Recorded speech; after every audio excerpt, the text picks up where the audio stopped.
Yes, Cinder, a remix of Dark Souls 3 by Rotaka. Folks, you know what that song means. After 96 rounds, they better. Ah, yeah, and you would think I would know what it means too by this time, but what are you gonna do? Well, it's insert credits, round 96, as I just mentioned, speed based archetype. And if you want Speed-based to know the story archetype. behind that one, I go do. search it on Twitter. I'm not going to go into it. Aww. Oh, what a tease. What a tease. Well, welcome everybody. I'm Mr. Bond. And I'm Tormod. This is Insert Credits. This is a gaming podcast we do once a month where we talk about news in our first segment, listen to some kick-ass tunes as a break, then we go into what we've been playing since last time, then we take another break with some rockin' ass tunes, and then we do some design at the very end, live Uh-huh. on the show, which has And been sometimes very they're good. fun. Sometimes they're good, not all the time. Sometimes good. We have done spectacularly well in digging ourselves out of weird kind of boxes that the generator puts us in. So We're in the third roll club at this point, so we may as well just keep it yeah, going, I guess. yeah, Maybe. I Maybe suppose. maybe we'll actually get some good stuff on the first or second roll, but it just traditionally has not been that way. Did we do? Was it the third roll last time that we had to? Yes. Yeah, and probably the time before that, and probably the time before Probably. that. I mean, so it's kind of like developing under constraints and whatnot. It's a lot easier to come up with ideas creatively when you're within a scope that you can't manage. Mm-hmm. So we're like really trying to be like, okay, we have no other options. We have to do this right or something. We have to do something. Aliens. Um, yeah. I think that's kind of why we're making things that we ordinarily wouldn't make, and they're turning out better than the things that we just have open bounds for everything possible. That's true. We have come up with some very weird things, but also those weird things also tend to be very cool and good, and hopefully someday we'll be able to make them, perhaps one or two. Perhaps. Oh, I forgot to clear out the thing on our notes for this time, so we'll take care of that very soon. Oh, no worries. But we've got some So, other housekeeping, I guess, mm, literal and or otherwise, right?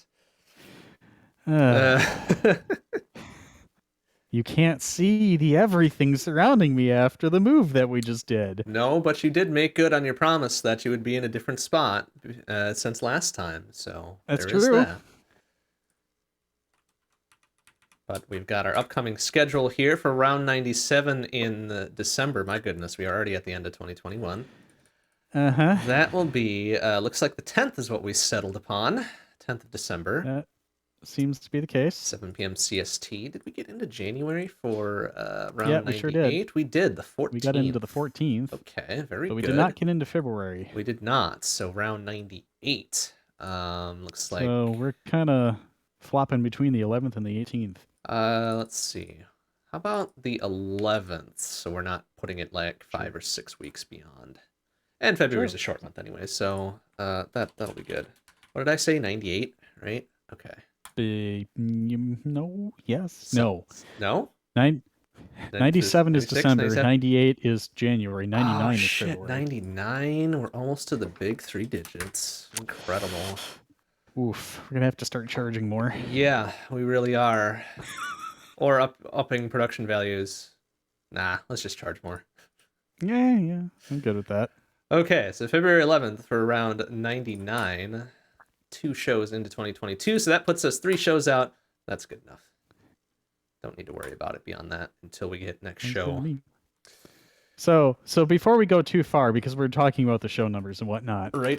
So the first thing I think of when I see 96 is Super Mario World because of 96 exits. Right. So I Correct. thought about the stupid speed-based sexual archetype. There you go. Now you can search that. That's a I clue. see. Okay. Uh-huh. Yeah, that speed running thing that was discourse that was hilariously terrible. Yeah, that's kind of what I'm riffing on there. Oh But it boy. made me think of Super Mario World, so that's where I harkened back to that thing because they used Mario as an example in that. So there you go. Okay. Well, that saves me a search later, but I'm probably still gonna search and research because morbid curiosity and all that. It is absolutely hilarious, and everybody is dunking on them, and it's really great. This happened like what, 2 weeks ago, and it's Already? still a thing. Jeez. Oh no. Uh-huh. I missed Yeah. something 2 weeks ago then, because This that did drama not. won't die. Oh no. Is it like actually bad drama, or is it like really I think funny it's drama that people are hilarious. okay? Good. Yeah, no, the social commentary with a really, really bad parallel that they tried to draw, and Oh it really no. backfired. Well, It as was they great. say, you hate to see it. Or I sometimes you mean, like to see it. maybe Who knows? Depends. no, I love to see this. No, this is somebody getting thoroughly dunked on that really does deserve it. So Ah, it's great. Let very me let good. me see more. Thank you for not letting this die. Very good. All right, well, Anyway, now I'm uh, definitely looking it up so I can be in the know about some of this stuff. Well, I mean, weird internet faux pas aside, I think it's time for some news, right? Around the world, around the world. So, this ongoing Activision Blizzard kerfuffle continues to mm, deliver. So, uh-huh. since we last talked about it, which was probably last show, almost certainly last show, it was last show. 20 more and up Activision Blizzard staff have been fired following the sexual harassment claims and suits brought by the state of California. Many senior level personnel and even more others on top of that are facing disciplinary action.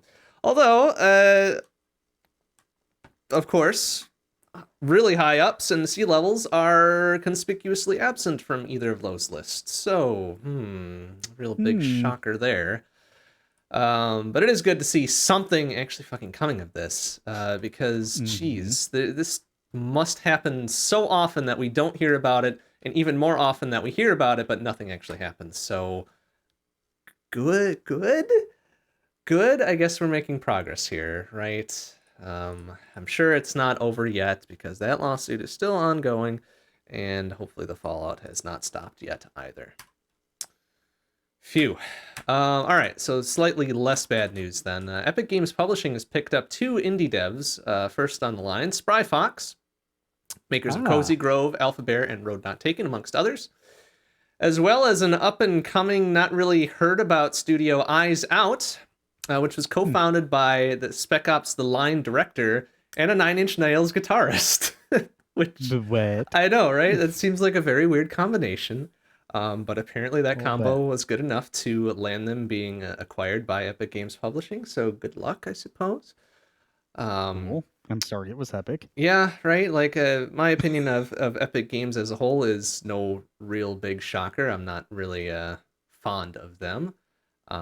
But hey, indie games, indie devs getting money and funding. Great. That stuff's good. So I wish them That's the one side of that that I will thumbs up. right. I wish them both of those groups the best of luck.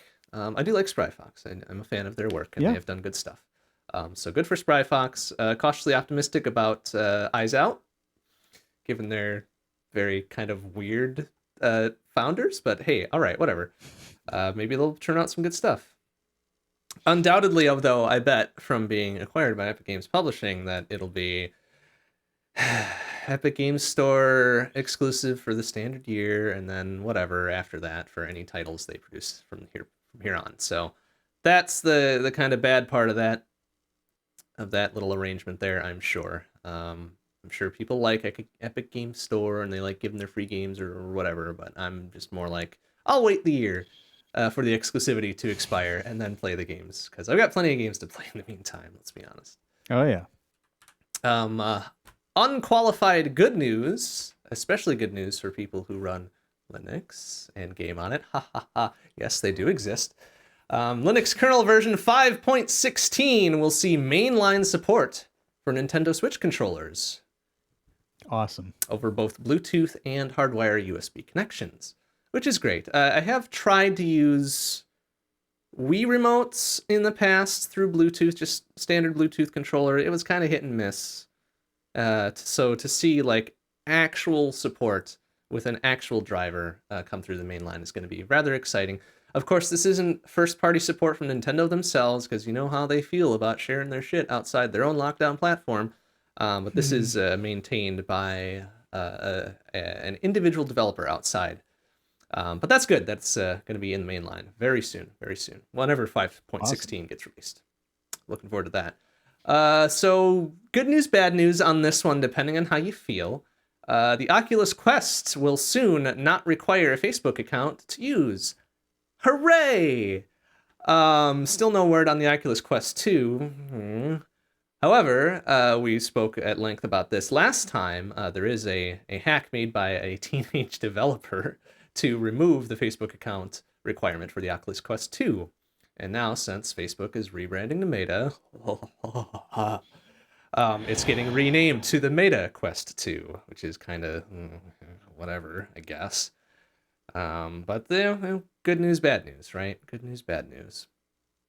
Also, kind of, I guess, positive news on the whole. Netflix is going to start including Android games as a free perk to their subscribers, which is kind of strange. But I suppose you got the Netflix app on your phone. Now you'll get some games along with it. Cool. Okay. Cool. More access to more games is, I think, a positive. We'll see how that goes.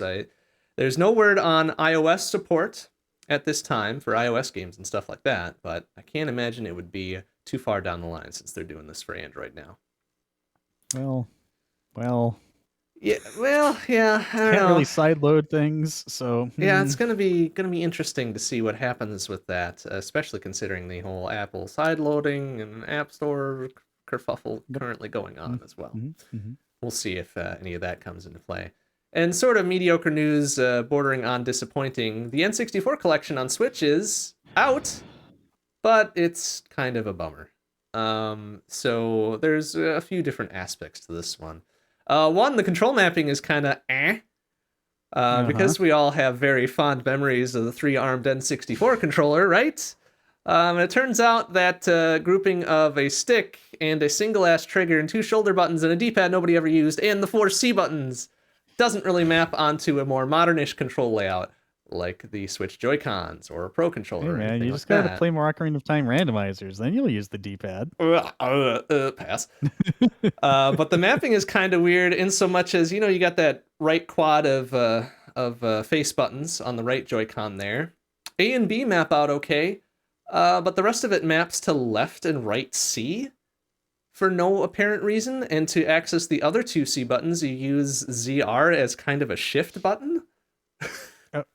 What? It seems highly unergonomic to me to set it up that way, but yeah, I don't know, man. I don't know. I guess that's required since there's technically 6 face buttons on the right side of the N64 controller and only 4 face buttons on the Switch Joy-Con. I don't know. It seems weird. Control oddities aside, there are also several visual curiosities as well. Whatever emulation they're doing for some of the N64 games, curiously is missing some of the weird visual tricks that the OG N64 used to hide the little flaws and jaggies and all that kind of crap. Most apparent is the visual fog in the far-off scenes, such as in Ocarina of Time and Mario 64, being curiously missing or toned down significantly. So you just see the background in all of its fully unfogged glory, I guess, and it looks kind of bad. Looks kind of real bad. Kind of wish I could see GoldenEye like that, but I also kind of wish I didn't. Right? Yeah. But, yeah. Yeah. There's also some reports of noticeable input lag, which, considering N64 isn't that shocking, but being noticeable on top of standard N64 input lag is kind of impressive in a not so good way. What else has been reported? Good job, Bluetooth. This? Yeah. Visual stutter, online woes, which, let's be honest, is par for the course for Nintendo. And weird controller pack stuff, like not being able to save your time trials in Mario Kart 64. That seems weird. Okay. I don't know how they managed to fuck that up, but hey, whatever. This is your garden, Nintendo. Come on. Right? This is first-party titles that they couldn't somehow get some of these features to work properly themselves when N64 emulators, perfectly legal, have managed to take care of these things for years and years and years. Decades So ago, literally. I know, right? That's just, oof, decades. Plural is scary. Uh-huh. Think about that. You're Oh, old. I try not to. I really try not to. But yeah, N64 collection, overall bummer. That's too bad. That really is too bad. We're hoping for better. But hey, it be what it be. That's what I got for news. How about you? How about you? Okay, well, let's jump right in, shall we? Oh boy. Mostly good stuff this time. Actually not. No, actually no. One Oh, good thing. okay. Well, that's one better than none. I was misremembering entirely. Okay, well, okay. I'll start with something that I don't have in my notes. Final Fantasy V is released with its pixel remaster on Steam. What was it? 2 days ago? 3 days Ooh, ago? that's Something fun. like that. So, I. Okay, I I'm going to go into another news item that'll go back into that one. So, Apple has announced new MacBook Pros with M1 Pro and Max, not MACS, MAX. Uh, Oh, APUs, I guess that's I what they're considered. guess Yeah. that they're ARM based. They have performance, efficiency cores, and GPU cores and RAM on the same IC. So I'm Well, assuming it's an more or APU. less an entire package. Ha ha ha. Yeah, yeah. So, yeah, I was really hemming and hawing because I ended up getting the first M1 MacBook Pro at the end of last year, back when getting anything above 8 gigs of RAM was impossible because any of their higher configurations you just couldn't find because they were built to order and they, yeah. Um, I liked it. It was very fast. 8 gigs of RAM is not enough on a modern operating It system. surely is not. So, tried this one out. It is a chunky boy. Um, if you're familiar with the PowerBook G4, that's the last laptop line that they made before going full Intel. It's Hmm. kind of like that. They made the laptop thicker. They put a bigger battery in it. They added ports. Oh, wild. They got rid of the touch bar. Oh, wow. Apple. There's an actual function row. Do they have a headphone jack, though? That's the real big question. Yes, and I'm Holy using it shit. right now. Fucking hat I know. trick. Like, what's all on this? Okay, so we have a full ass HDMI port. We have one USB-C port on the right side and a full SD card slot. On the other side, we've got the 4-pole headphone jack that you can support the mic, two Hmm. more USB-C ports, and now they have another MagSafe thing that they used to have on their MacBooks. So it's actually USB-C that goes into this special MagSafe adapter, but it does faster than spec quick charging and stuff. Hmm. But apparently, you can support any USB-C power delivery cable going into any of the USB-C ports. All of them are Thunderbolt 4, etc. Um, yeah, so you can have on the Pro, you can have a maximum of 2 external displays, and on the Max, you can have 4. On the Pro, you can have either 16 or 32 gigs of RAM, and on the Max, you can have 32 or 64. Um, yeah, I have yet to actually feel this machine get more than barely lukewarm. I haven't heard the fans ever. Um, I ended up, of course, this is their ARM 64 architecture. I downloaded Parallels Desktop because I tried it when it was in beta, and I was able to run Windows 10 ARM fine back then. So I was like, sure, I'll try this again. Support's gotten ridiculously better. I begrudgingly installed Windows 11 ARM and installed Steam and installed some games. And I can't tell that I'm in a VM. It just behaves like I'm playing a game on Windows. Hmm. So the pathway here is I have the very base ass model because that's like the only thing I could find. Fine, I'll trade up if I want to later.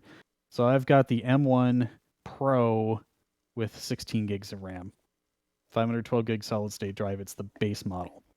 So I've got that guy running ARM64 MacLand and a hypervisor that's built into the operating system that Parallels is just utilizing with a front end. I'm running Windows 11 ARM64. which that is doing its own on-the-fly recompilation or whatever to run Intel or excuse me, AMD 64 based binaries on the fly. So I'm running 64-bit Intel Steam with 64-bit Intel games, and it's just doing the thing. Hmm. Like, you can't tell that it's not native code. All of the sound works. USB pass-through works. I was playing World of Goo. I was playing FTL. I was playing some other stuff, and it was just like, cool. Yay. And that was surprising to me. So, it does take some getting used to now that there's a notch at the top of the screen, but the only thing that goes up there is the menu bar. Huh. So like in the middle of it is where the now 1080p camera lives. Hi camera. But full screen apps, it just looks like there's a slightly taller bezel on the top of the screen. So if you're swiping between apps, you don't see the notch. It's just gone. Interesting. The display can go up to 120 hertz. It is variable refresh rate. They call it ProMotion. So it'll go anywhere between 60 and 120 hertz depending. So this is their first foray into bigger than 60 hertz monitors on any of their built-in displays, which is kind of neat, outside of the iPad Pro. And I think the iPhone 13, that has 100 or 120 or some such. I don't remember. But at least on a PC, laptop, Mac, whatever you want to call them. So, in any case, all that stuff was happening, and I realized, yeah, so I should boot up my Mac Steam client and see if I can install this Final Fantasy game. Spoilers, no. Aw. Yeah, none of the FF games are on Mac. I'm a little disappointed that Steam on Mac doesn't have a Proton like, because like that would be fine. Like it can run Wine, it can run over crossover Office and stuff. It's I don't know, Huh. whatever. Yeah, that's I would have expected there to be some manner of Proton available then. Yeah, Huh. so Wild. I'm gonna ask them about that and be like, so what's the disconnect here? But in any case, yeah, I just loaded up the Windows VM and opened up Steam and installed Final Fantasy V. And granted, I didn't plug a controller in at that point, but I mean, I was putzing around and the soundtrack is great. I made a save file. I got the bizarre aspect ratio to go full screen, and I was playing the game. So I'm probably going to play that. I have no idea if I can stream. I have not installed OBS, so I have no idea if it has access to the encoder built into the M1 Pro. Shrug. I So, I will have to investigate because I'm going to be away from the house and away from my big beefy desktop PC that I had been streaming with, and I kind of want to stream FF5 because I streamed FF4 and that was good. But to bring things back around, FF5, the Pixel remaster is released. The soundtrack from the like 4 songs I've gotten to hear in the first 10 minutes of gameplay were really good. Yeah, much like the rest of the Pixel remasters, all new soundtrack. And yeah, it's a good time. Let's talk about depressing stuff. There's a lot of depressing stuff. yes, Sorry. there is. So, as we're all well aware, the chip shortage continues to be a thing. It's affecting every manufacturer, from Tesla not being able to deliver vehicles as quickly to Nvidia having a truckload of their GPUs stolen in a heist. Yeah. That happened. Mm-hmm. Sure did. So basically, people were given a website where they could plug in their serial number and it would tell them if their card was stolen. Have a nice day. That was about the end of that. So yeah, no, I didn't get to see which models they were. Of course, they were probably 3080s and above or whatever. And actually, they're probably any model at this point because they all sell for just ridiculous amounts of money. Yeah, so the GPU shortage is out there, big time. Yeah, It's very hard to find a modern mobile phone that uses modern these. Yeah, there's a whole lot of everything still happening there, and allegedly, multiple sources are saying that this isn't gonna stop being a problem until probably the end of 2022, if not later. So buckle up. Um, yeah. PS5s are incredibly difficult to find. Anything, honestly, is incredibly difficult to find at this point. So, yep, that's a thing. And it's going to continue being a thing. And, because chips are so hard to come by these days, also the Valve Steam Deck has been delayed until February. It'll probably get delayed again. We'll see. One bright note to that, they did share a few more details about the hardware and software behind the Steam Deck now. Appears it'll be an AMD SoC, codenamed Aerith, previously reported as a quad-core Zen 2 design with Retina 2 graphics. TDP range 4 to 15 watts. Yeah, I know, isn't it? It should support up to Aerith. Like actual the character from FF7? Yes, with the TH instead of the S. Aerith, whatever. However you pronounce that. Yeah, sure. Okay, go on. I don't know, whatever. And it should support up to 2 4K P60 screens via USB 3 or DisplayPort 1.4 output. So that's interesting. Great. It's also reported to operate on SteamOS 3.0, which, to my great surprise, is actually going to be making use of Pipewire for audio and video, which is kind of neat. Interesting. Pipewire, for those who aren't steeped in Linux crap, is the replacement for Pulse Audio, as well as adding on Pulse Audio-like video support as well to handle capture and display with multiple syncs and multiple sources and stuff like that. We already knew it was Arch-based, which is great because I run Arch and I like Arch. He said it, everybody. He said it. I know, right? Oh my god! Can't wait to tell you that I use Arch. But yeah, that's some more of the details on that. Also accompanies new releases of Proton as well. Proton 6.3-8 release candidate is out right now. In fact, fixes a number of Windows game issues, including fixing up DRM support for BattlEye, which, well, obviously, if they want to get every game in the Steam library to work on the Steam Deck, they have to have the DRM support built into Proton, which, okay, fair enough, I guess, but still boo. Latest Steamworks SDK, DLSS in DirectX 11 and DirectX 12 games. It's interesting.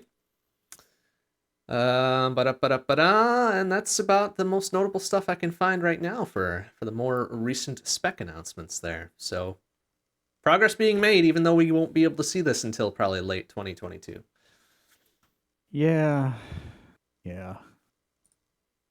Part of me is like, don't get optimistic about it, but someday they'll find some silicon or whatever. Shrug. I'm super glad I built my current machine very beefy for its time, because it's going to have to last another year and a half, it sounds like. Yeah, I'm not super thrilled that my X570 motherboard continues to have USB issues, so I'm really hoping I can limp it along until whatever's next and I can actually buy it. So maybe 6 years from now. Wow. We're just multiplying it as we talk about it. That's not good. Yeah, well, I mean, it's becoming more realistic. Okay.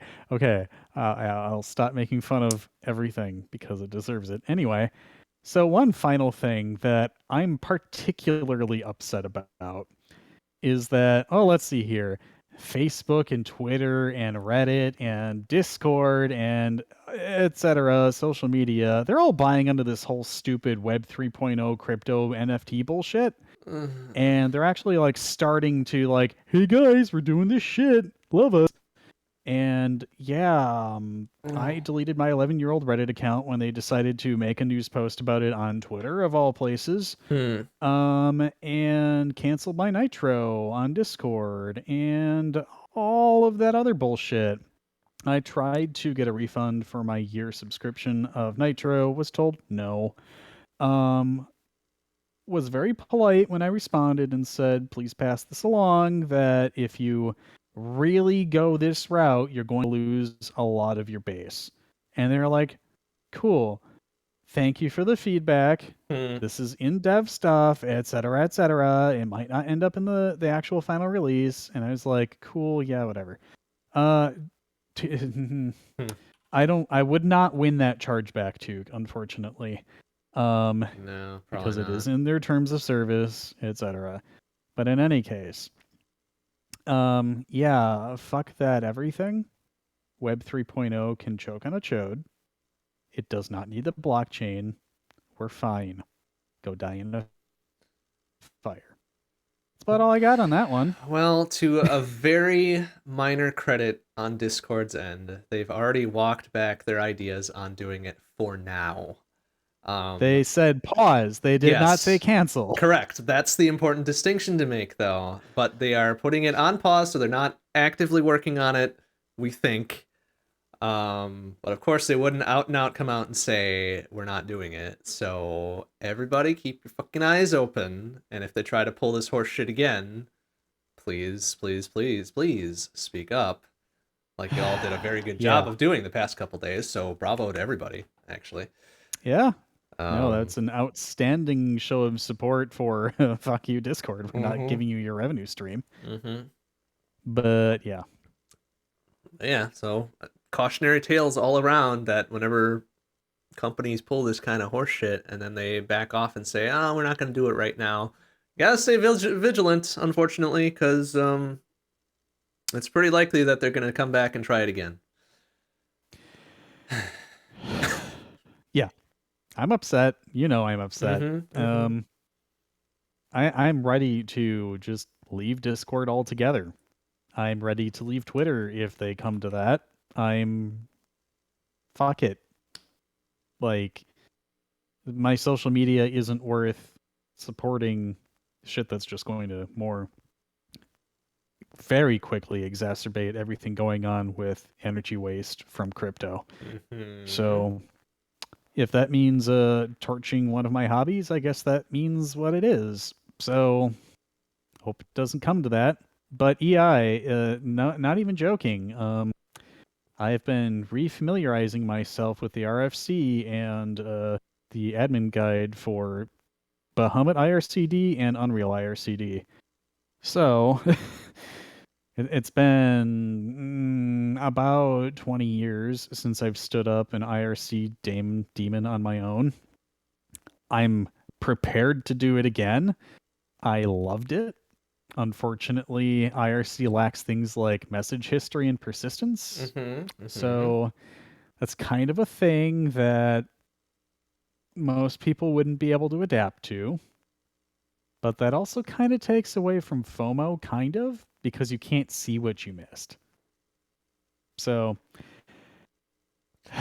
There are solutions, shall we say, to bring that stuff back, including voice okay, chat and video chat and all that stuff. So, like, Discord really just wraps up a whole bunch of other technologies, right?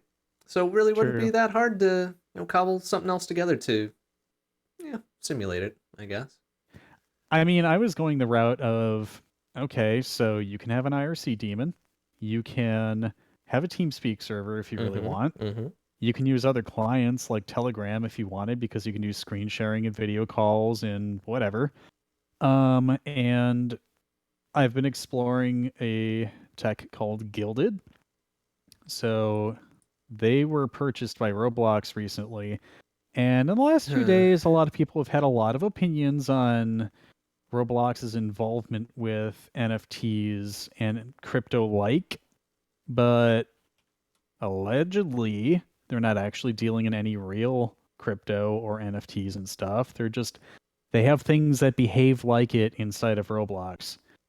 We're also told by the CEO of Gilded that they have no intention on anything NFT related at this time, and that they kind of make their own decisions. So I decided to spin up an instance, and it is much more feature rich than Discord. Much. Um, it's very definitely still in its infancy. The desktop and mobile apps both have some quirks, but by and large, it's been pretty good so far. Like, I was able to add a channel that had a calendar of stream events, which included tonight's show, and it showed in everybody's default time zone what time it was, and it reminded them when it started without me having to do it. It was kind of neat. Couple features. You can have subservers on the inside of your main instance, so people in specific roles can see entire groups of channels and things like that. It's pretty interesting. So, yeah, I basically created a Discord server template and imported that into my Guilded instance and tweaked things around, and now I've got what I got. And I highly prefer it over what I have on Discord because Discord now just looks really sad. Of course, the issue there is trying to convince people to make another account on another service and get them to move. Right. But if it comes to it, I mean, I'll make my appeal. And if I want to get rid of my community server, I guess I'm just going to have to make that sacrifice. But that's where we're at right now with this crypto NFT bullshit. I hate it. I hate that this is a thing. I am so upset that people took an interesting technology, the blockchain stuff, and turned it into perverse capitalism. But this is the world we live in, and hopefully it's not the world we die in. So that's about as much as I have to say on that without getting into the real philosopher rambling. So shall we move to some Toonskis? We shall. Let's get away from the depression of capitalism, please. All right, so Zelda block.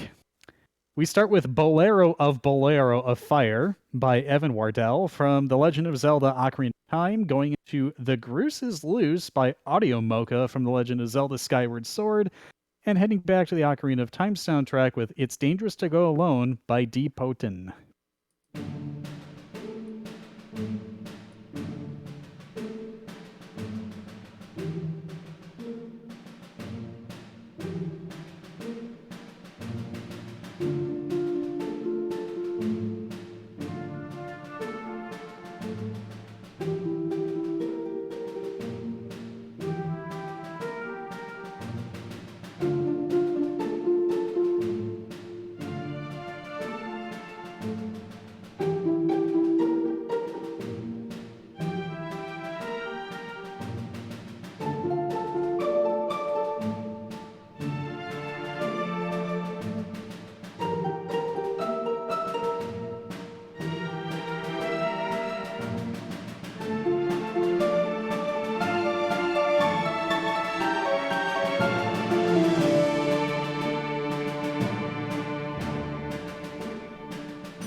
Okay, so we've come to the portion of the show where we talk about what we've been playing.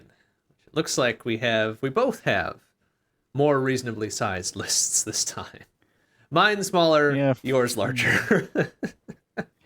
I yeah. I played like 20 minutes of World of Goo and 5 minutes of the FF5 Pixel Remaster, and I watched Vlad play / participated in, I don't know, maybe 3 or 4 runs of FTL.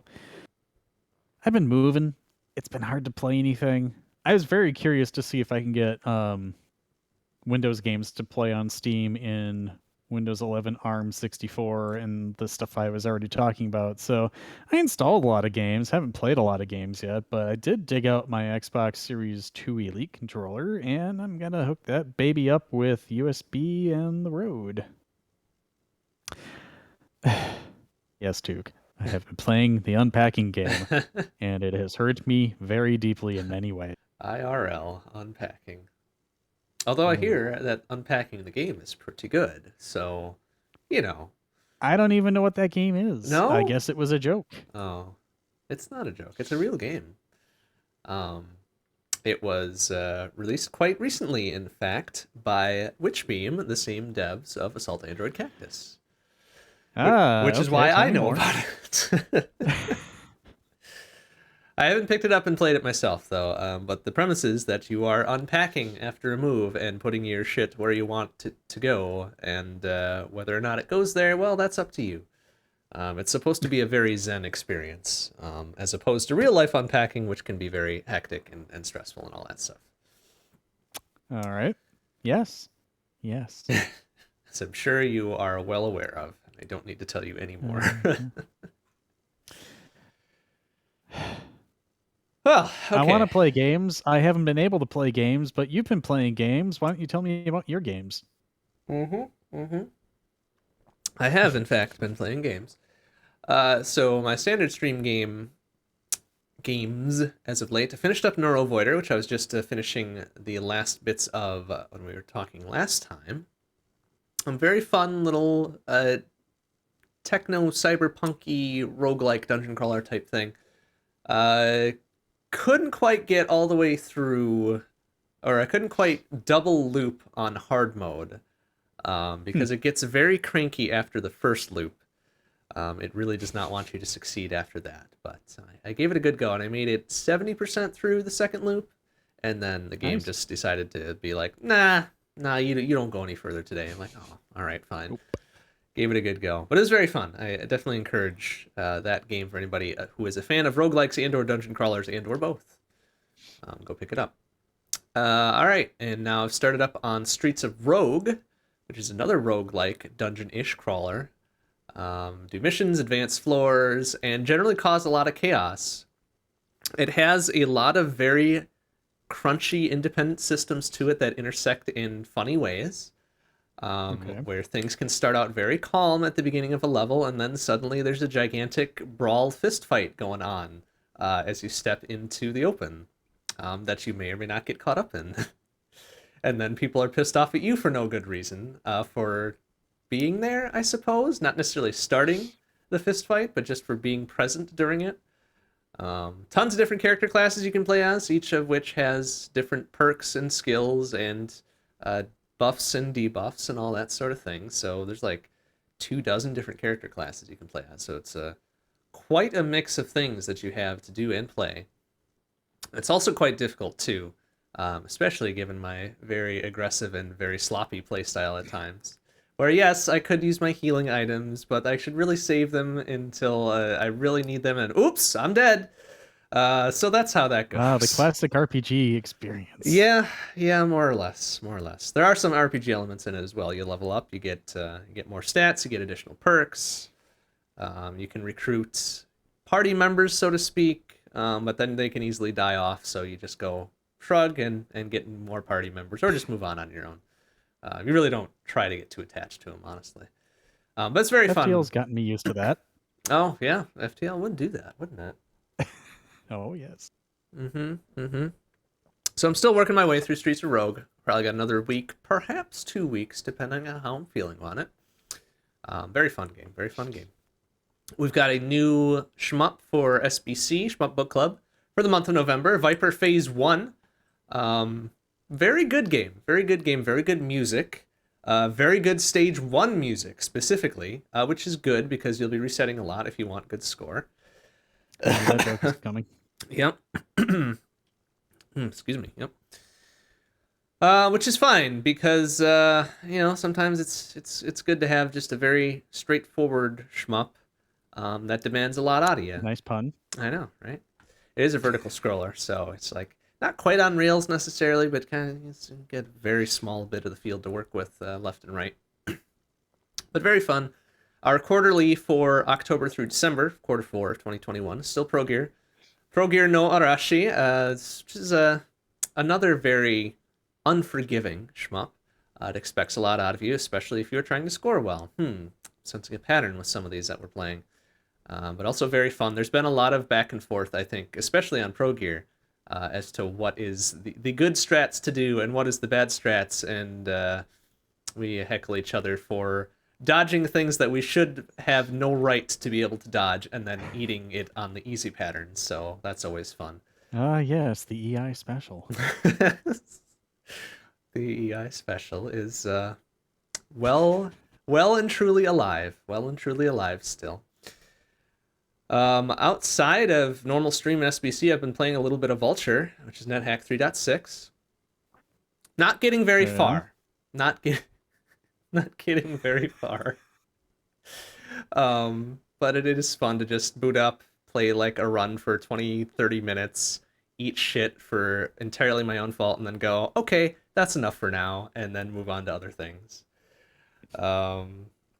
Besides that, on my long plays, I've been focusing more on Spelunky 2. I've gone back and unlocked the remaining characters. I've done the rest of the work to unlock the final shortcut. And there's still a couple overall like level zones that I haven't even seen yet, that I'm trying to work towards. It's just a very, I wouldn't say strange, it's just a very complex set of things that you need to do to get to some of these. And one of them does involve the eggplant. So that's tough. That's very difficult to do, especially since it is one of the most fragile items in the game. Like, don't drop it down half a tile, it'll explode. And then you have to start over and hope that you get the right conditions to repeat it, because it's one of those things that you won't always be able to do on a given run, which is unfortunate, but gives it a little bit of flavor too. So that's fun stuff. Well, that's all I've been playing, so I guess we're up to Toon Skis Part 2, huh? All right, kick us off. Okay, so let's start with a remix from Golden Sun entitled Fire and Flames from Chernobog, Heaven Wraith, Furlas, and Cyril the Wolf, followed by a remix from Metroid entitled First Time Down Here by Wild Camel, and then finishing off the remix from Teenage Mutant Ninja Turtles entitled Nightwalk by Black Ace.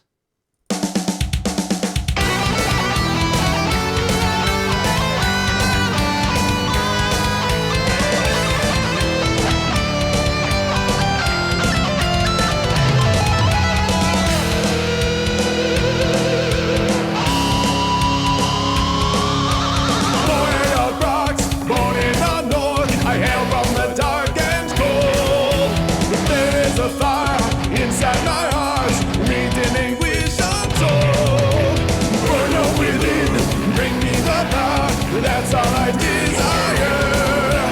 No resistance, you can't stop my quest. Yes, you'll bow before my mind. You cannot match that to cross. You won't live long enough. You'll make a mess. Yeah, you still won't survive. I'll rip you apart. As soon as you're lost. Fire and flames, but still my energy. Get ready for me, 'cause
All right, are we gonna be lucky enough to hit the first or second roll this time for the design, or are we gonna crutch it out on the third roll?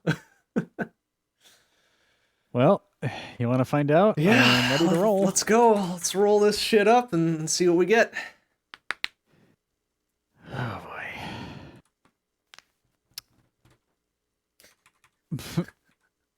Okay. Oh, that's already a good noise to have at the start. Our genre is side scroller. Okay. Our rule is no weapons allowed. All right. Our setting is the distant future. The year 2000. No, Never mind. 20XX. Sorry. Forget it. Side scroller, no weapons, distant future. Okay. All right. And the theme is murder mystery. Ooh. Mystery. Oh shit. Oh. If we no. bastardize this into a Metroidvania somehow, because technically that's side scrolling. Yeah. Metroidvania Clue. Oh no, I was thinking Clue as well. But you can't. Oh, that's the thing. No weapons are allowed. Yeah. So somebody literally murdered somebody. Okay. Yeah. Yes. But you didn't, and you Somebody can't. snuck a weapon in. Mm-hmm. So this Okay. is side scroller Metroidvania Clue, set, kind of cyber techno punky future, right? Where it's like Clue the board game and or the movie in a Metroidvania form. Sort of. That's sort of what I'm going with here. Yeah, kind of. Yeah. Gosh. I want it to be an action platformer that happens to be a side scroller that happens to have a lot of hidden shit in there. You know, like those houses that have like secret passageways and rooms and stuff. I want that kind of shit. Huh? Okay. Like morph ball yourself up a hidden shaft somewhere and find a cache of something or other. I don't know, man. Shit. So Okay, that kind of remind Go me, ahead. Clue the movie took place in a mansion, right? It did. And the Clue the board game is kind of based in a mansion, yeah? Yes. So this is like Clue the movie also had Tim Curry. Yeah. So the video game needs Tom Carey. Okay. Yeah. And since this is distant future, I'm guessing some mention of space is going to be in there. Space. Yeah. I can't get over it every time I see that. He looks like he's trying not to laugh. Yeah, no, he is so like good. losing his shit on the inside. Oh wow, yeah, no. Okay, so it sounds like we're going with this one actually. So I think we are. All right, let's do it. Fuck it. We don't got time to re-roll twice. Do it yeah, live. Absolutely. So yeah, this is going to be a Clue-like that happens to involve side-scrolling, but is more like a Metroidvania in which you find things and then have to return to specific areas with things you find.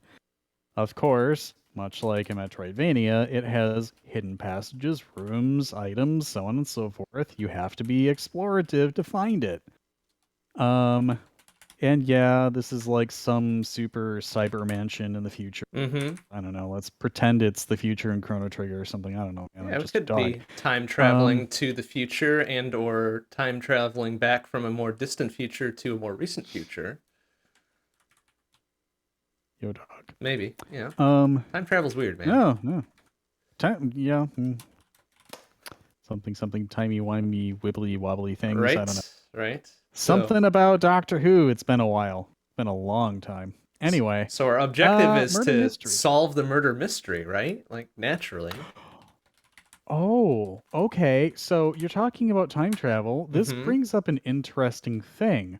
So, what if there wasn't an actual murder weapon per se, but they got rid of somebody by getting them like trapped in the rift of space-time. So they didn't really exist in any time. So they're kind of like in that null void somehow. Like, not entirely too dissimilar as to the end of time in Chrono Trigger, where it's just kind of like a, hey, guess what? Here you are. Except you don't have portals to get back. Right. Okay. So there wasn't So who actually a done did it? murder. But It- you're causing them not to exist anymore, so So just by virtue of investigating this murder, not murder, you're causing somebody not to exist, perhaps? that could be the twist. Okay. All this temporal stuff, I don't know, man. I mean, you can do a lot of weird shit with time travel and nobody's gonna bat an eye. Because it's just like, shrug time travel. Well, yeah, they're not going to know. If you time travel correctly, nobody's going to be the wiser. Right? Unless they somehow, hitch a flight. Okay, I'm gonna move some of this up to the hook because it's a pretty darn good hook for being time travel and weird. I dig it. So the murder wasn't actually a murder. You're simply causing someone not to exist. Ah, yeah, okay. Someone So simply the murderer will have their ceases to montage exist. about well, I never actually killed anybody. What does it mean to exist, etc. Because of there's copious their time travel. monologue about how can you murder something that never existed, etc. Okay, various yeah. philosophical questions about the nature of murder. Yeah. It's on the nature And of being itself. of being ... and murder. So okay, cool. If we're gonna go with this angle, then I want to cause that weird. How do I even explain this? Okay, so when I was a young kid, I would start thinking about the universe and existing and then not existing, and it would just cause me to have this galaxy brain terrified moment there where you just feel completely insignificant. Yeah, so I want that kind of feeling to be forced onto the player. This needs to be very convincing dialogue, etc. Yeah, wow. That could be a thing. Yeah, let's make that a thing. Okay, we'll slap that in mechanics. Metroidvania clue-like, standard get items, abilities, return to / retread areas, some manner of time travel. Conversations with various characters leading to existential, not crises necessarily, questioning? Existential, Yeah, what's a good word for maybe. that?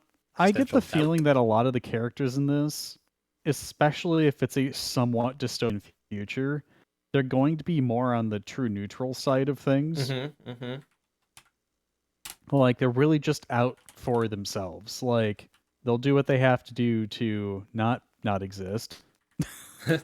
To not exist, or to prove that they exist, or that they want to? Do they not necessarily want to exist? Or are they I don't just know. shrug? They don't want to... know.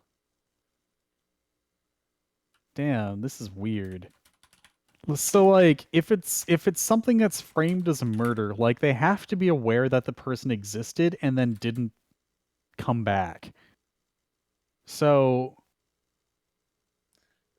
okay, so then you get into this whole several splitting timelines thing where they're aware of something, but after the person ceases to exist, slowly everybody's memory of that person back on the timeline where they existed starts to correct itself so they don't remember that person ever having existed.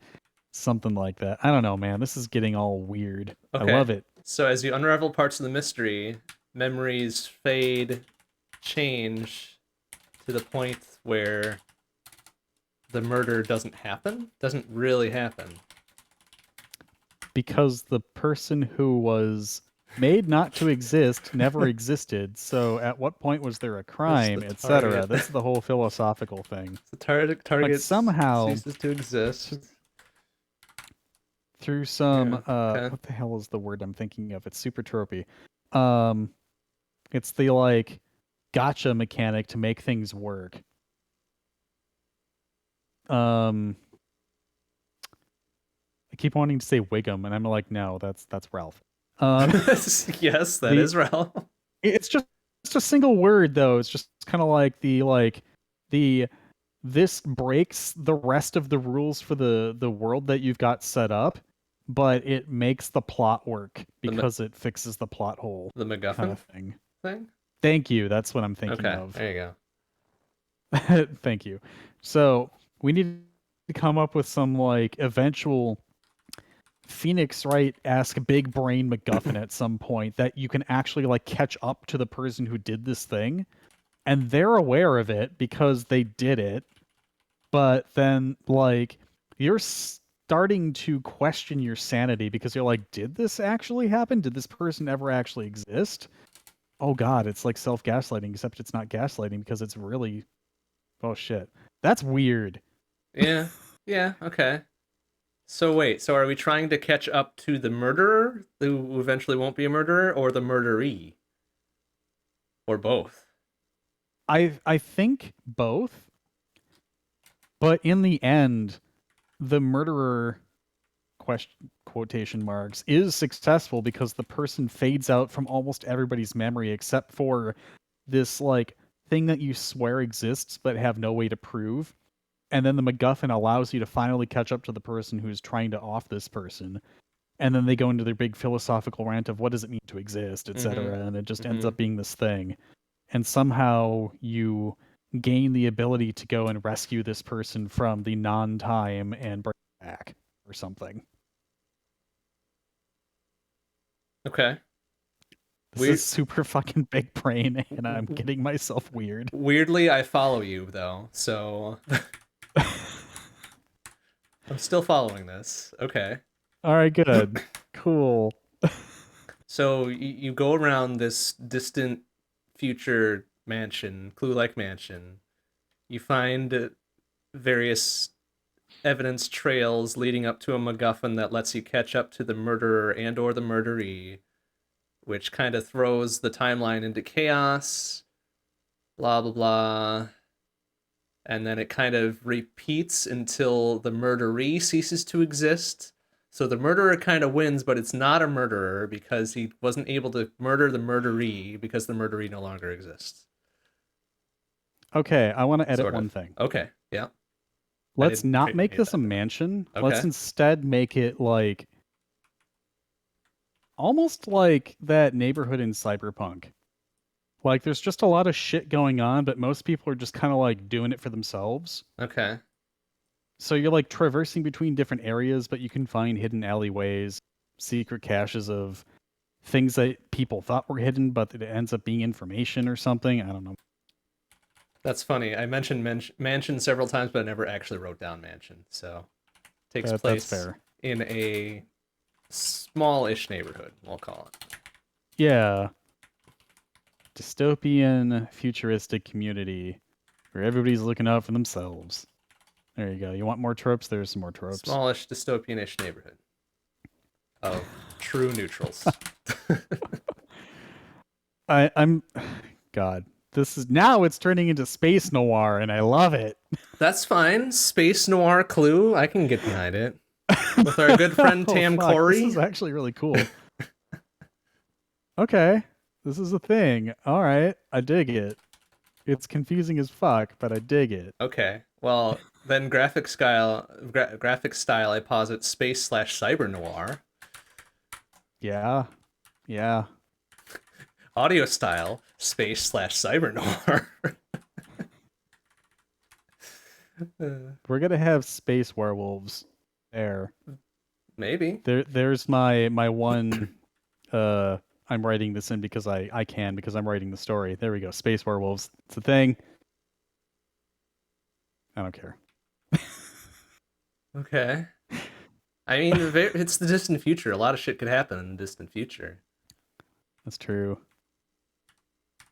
Okay.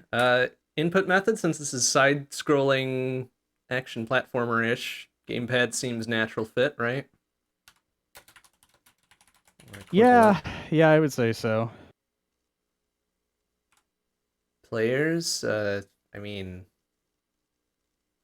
almost like it's like a space noir opera visual novel we got sort of going on here without weapons. Yeah, like it's almost like a point and click, kind of. but more free Huh. roaming-ish than like the hidden object thing, right? But I mean, like, you have to be able to find the hidden object somehow. Yeah, but it's not like those stupid point and click, oh, find the candy cane type stuff. Oh, yeah. Okay, I get you. Man, okay, so, like, now I kind of want this to be one mode of the game, but then another to be, like, fully 3D. That would be neat. So like a mode where you're more deeply investigating a certain part of an area that you stumbled upon or something like that. So, like, this version we can call, like, the retro future version or something because it's side-scrolling, it's probably 16-ish bit, whatever. But we can have the... I don't know. I keep thinking of Cyberpunk because it's almost exactly the aesthetic I see in my head, except more machines and futuristic stuff for the 3D thing. I don't know. That's another thing for another time, but like space noir, werewolf, Metroidvania, Clue investigation, Phoenix Wright time. That's a great title. Might need to get you to There you repeat go. that. You might have to scrub back about 20 seconds and have a listen. Sorry. Right. That was a one-off. Okay.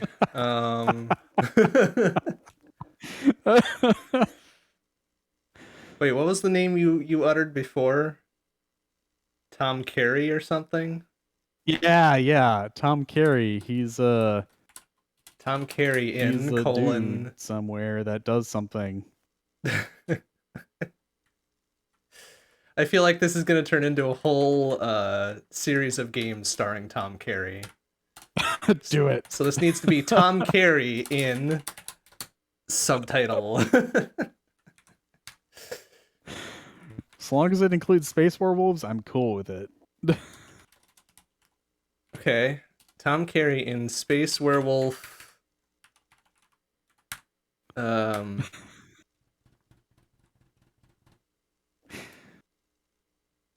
Needs to be something about like time travel and murder mystery. We gotta bring it full circle here. Or is Tom Carey the space werewolf? I don't know, man. No, Tom Carey is teamed up with a space werewolf. There we go. Ah, okay. Yeah, that's your like investigative partner. That's like his Like, Watson, you are Tom right? Carey.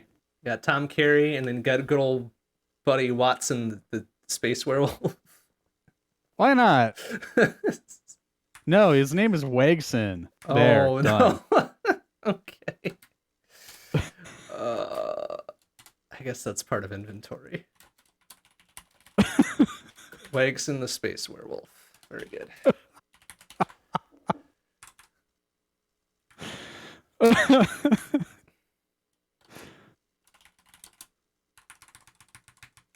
Okay. All right. Yeah, that just leaves us with the last half of the title then. Oh boy, why are these always so difficult to come up with? We've got a really strong theme and all that. It should be easy. Crime of existence. I don't know. Yeah, it's like got dime store slasher fic vibes to it. Exactly. So what was it? You got Crime space something? Crime of existence. Crime or of something. existence. There we go. Okay. With special guest Wegson. Tom Carey in Crime of Existence. Oh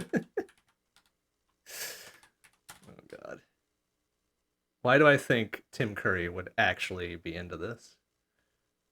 Because you fucking would. Probably would be into this.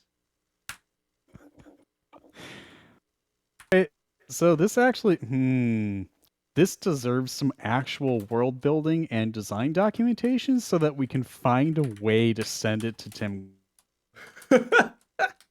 Curry. Oh, I don't even care dear. if we make the game. We need to make the docs for it so we can mail it to Tim Curry and see if we can get a reaction video somehow. Oh my That's God. all I need. Don't care. That would be like a bucket list type thing, honestly. Get a response from Tim Curry Yes. about our Tom Carey in Crime of Existence, cyberspace Space noir, werewolves. Metroidvania clue-like. Oh my God. Phew. Oh boy. Well, that sort of wrote itself a little bit, didn't it?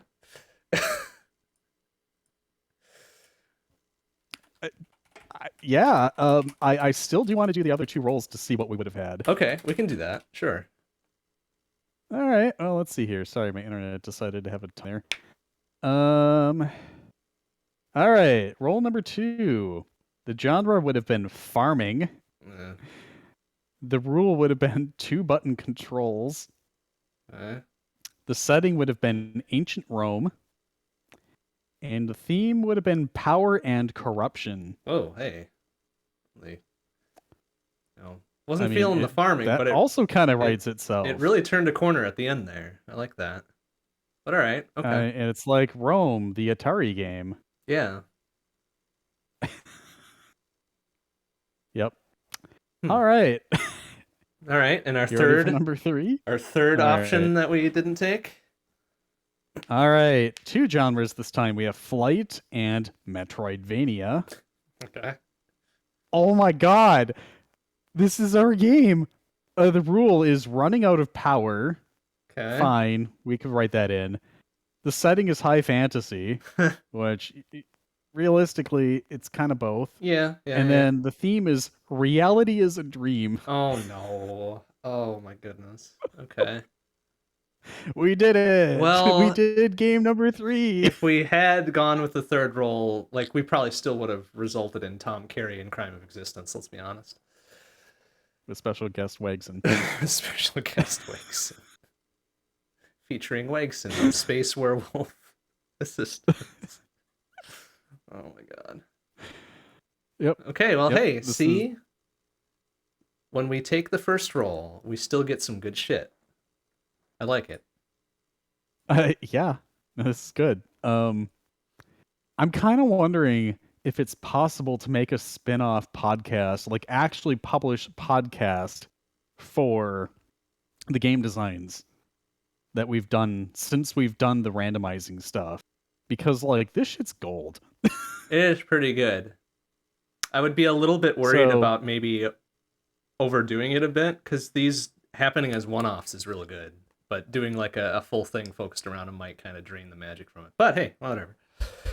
No, I'm saying, like, from the previous episodes, or rounds rather, cut out that portion and, like, put it up as its own like little I mini see. podcast segment. Yeah, I mean, it'd just be some cutting. Be pretty easy to do since the segments are very distinct. Anyways. Oh boy. Okay. Well, we should find out which one we first started doing this with, which should be pretty easy to find out considering our show notes docs here. Uh-huh. I want to go back and listen to all these again because, like, they're actually kind of inspiring, which is funny because I'm the person who is contributing to half of it. Well, hey, you know, you get a bright spot every now and again. Hey, I mean, I definitely want to go back and listen to my big brain everything from tonight because that just kind of, it went off on its own little roller coaster there, and I just let it happen. But hey, out of that, we got an actual, like, usable game design, too. So it did exactly as it needed to do. Color commentary, and you're the programmer. Oh, yeah. Ooh. Can't wait to program the special Wegson physics. Hell yeah! Ooh, bouncy. Well, he's the morph ball, right? Get down on all fours and crawl through the tunnels. And why the hell not? I don't know. Special Wegson physics. Oh, well, okay. If there was ever a time to break this emote out. Oh, no. There you go. Cannot wait. Oh, no. I don't know why I looked up at that.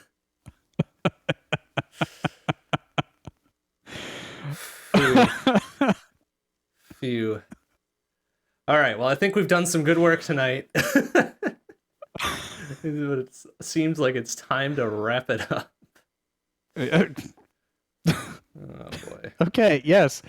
Okay. I'm going to stop looking at what EI's typing. We're good. Move on.